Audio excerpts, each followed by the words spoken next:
voulez espacer, séparer les contenus de votre page de site SharePoint, vous allez utiliser pour cela des composants WebPart adéquats.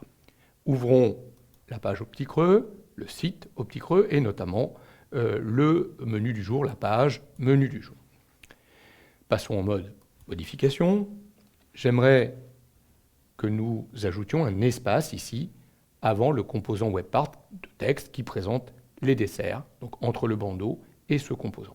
Je vais donc venir ici sur le petit plus et je vais tout simplement, dans la partie texte, médias et contenu, ajouter un composant WebPart espacement.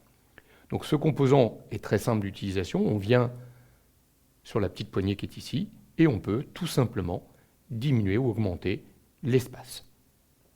Le paramétrage est très basique. Si vous cliquez sur le paramétrage de ce WebPart, en fait, vous voyez, on peut simplement décider de masquer cet espace lorsqu'on est sur un appareil mobile. Donc on peut l'activer ou le désactiver.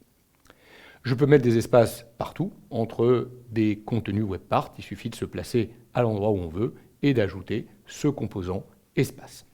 On a la possibilité aussi, et je vais le faire ici, de séparer par une ligne. Il suffit simplement de cliquer le petit plus et d'aller chercher cette fois-ci le composant WebPart qui s'appelle séparateur. Et là, il va automatiquement me placer une ligne entre les deux composants WebPart. Si je veux paramétrer cette ligne, j'utilise mon petit crayon pour accéder aux paramètres. Je peux déterminer la longueur. Alors, elle est exprimée en pourcentage par rapport à la taille de la section. Donc là, il fera la taille complète de la section ou à 75% de la section. Et je peux définir son épaisseur. Voilà deux WebPart relativement simples d'utilisation pour pouvoir espacer ou pour pouvoir séparer des contenus sur votre page de site SharePoint.